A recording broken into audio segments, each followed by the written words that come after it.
हमारी सभ्यता में जीवन को एक दर्शन के रूप में देखा गया है। हमारी सभ्यता में जीवन को प्रकृति का और उस परमात्मा का एक बहुत बड़ा उपहार के रूप में देखा जाता है। दुनिया भर की सभ्यताओं में अलग अलग तरीके से जीवन को देखने का नजरिया है, परंतु भारत में इसे डिविनिटी का एक गिफ्ट माना जाता है और ऐसा माना जाता है कि किसी पर्पस से हम लोगों ने जन्म लिया है और वो पर्पस में हमारा सबसे बड़ा जो एक रिस्पॉन्सिबिलिटी है वो है समझना, जानना कि हम कौन हैं, क्यों आए हैं और किस पर्पस से हम लोगों को इस जीवन में आने का अवसर मिला है और उस पर्पस को पूरा करना। इसलिए हमारा ये मानना है कि कोई भी चीज़ जो हमारे साथ घटती है, होती है, वो अकस्मात नहीं होती, उसके पीछे एक बहुत गहरा उद्देश्य है। हमारी कल्पनाओं में हम किसी को अच्छा मानते हैं, किसी को बुरा मानते हैं और उसी के आधार पर हम निर्णय कर लेते हैं कि हमारे साथ जो हो रहा है अच्छा हो रहा है या बुरा हो रहा है। परंतु हमारे साथ जो भी हो रहा है उसके पीछे प्रकृति का अपना एक नियम है जो काम कर रहा है। जैसे बहुत सारे नियम हैं हमारे इस सभ्यता में। एक नियम है कि what goes around comes around, जैसी करनी वैसी भरनी, what you sow sow shall you reap, यानी जैसा करोगे वैसा भरोगे। यानी हमारे साथ जो होता है उसके पीछे का गहरा नियम जो है वो ये है कि हमने जो किया होगा, जिस प्रकार के कर्म किए होंगे, उस प्रकार का फल हमारे सामने फलित होगा। ये भी अपनी एक धारणा है, परंतु इस जीवन में या पिछले जीवन में हमें नहीं पता, लेकिन इस जीवन में अवश्य हम जानते हैं, देखते हैं कि हम रोज जो कुछ कर रहे हैं उसका जो इम्पैक्ट है वो रोज हमारे जीवन में किसी न किसी रूप में फलीभूत होता है। परंतु हमें ऐसा लगता है कि जब कोई चीज़ हमारे मन अनुसार नहीं होती तो हमें लगता है हमारे साथ बुरा हो रहा है और हम प्रकृति को दोष देते हैं, भगवान को दोष देते हैं, परिस्थितियों को दोष देते हैं, लोगों को दोष देते हैं। लेकिन हम ये भूल जाते हैं कि जो भी हो रहा है उसके पीछे एक नियम काम कर रहा है। आज मेरा व्यक्तिगत अनुभव है कि हमारे साथ जैसा होता है, जो होता है, जब होता है, उसके पीछे एक बहुत बड़ी प्रकृति की मंशा होती है।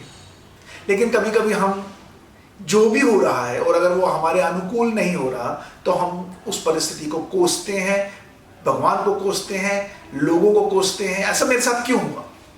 मुझे याद है कुछ साल पहले हमारे घर के पास ही एक बहुत बड़ी झोपड़पट्टी थी जिसमें एक व्यक्ति रहता था जो हमारे यहाँ कभी कभी ऑड जॉब्स करने के लिए आता था।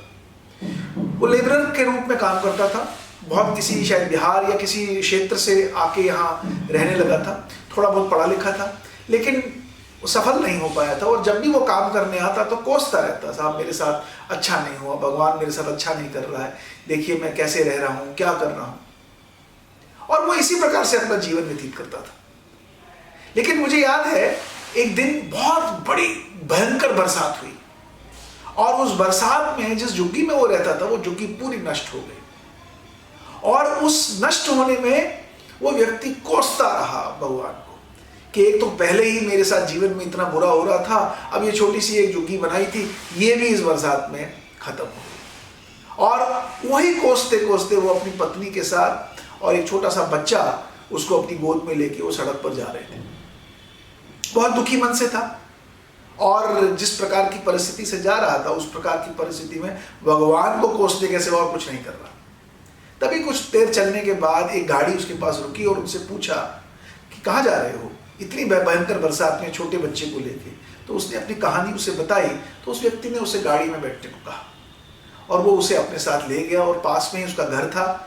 उसने घर पहुंचाते ही अपनी पत्नी को और उनको कुछ कपड़े और कुछ खाने पीने का सामान दिया और अगले दिन उसे पता लगा कि वो जो व्यक्ति था जिसने उसे सहारा दिया था वो भी एक बहुत बड़ा कॉन्ट्रैक्टर था जो कंस्ट्रक्शन का काम करता था और उसने उसकी मदद के कारण से उसे अपने घर पे लाया।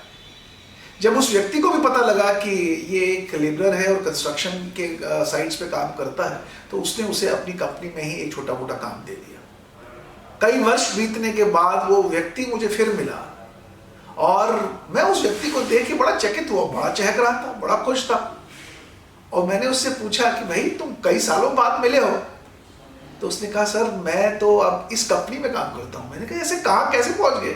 बोला सर मेरे साथ ये घटना ऐसे घटी और मैं उस दिन बरसात के कारण से भगवान को बड़ा कोस रहा था, लेकिन मैं आज उसी बरसात के लिए भगवान का बहुत बहुत धन्यवाद कर रहा हूँ, क्योंकि अगर वो बरसात नहीं होती, मेरी झुग्गी नहीं उजड़ती, मैं सड़क पर नहीं आता, तो मैं इस व्यक्ति से कभी मिल नहीं पाता और ये व्यक्ति मुझे अपने घर नहीं लाता और घर आने के बाद मैं उसकी कंपनी में काम करना शुरू नहीं करता और आज मैं उसकी कंपनी में एक साइट सुपरवाइजर बन गया हूँ।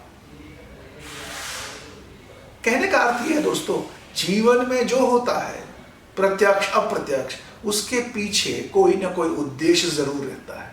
हम कभी कभी उस उद्देश्य को समझ पाने में असमर्थ हो जाते हैं और इसलिए कभी कभी हम भगवान को कोसते हैं। अच्छा होता है तो हम अपने आप को शाबाशी देते हैं, लेकिन याद रहे जो भी होता है उसके पीछे एक गहरा कारण होता है।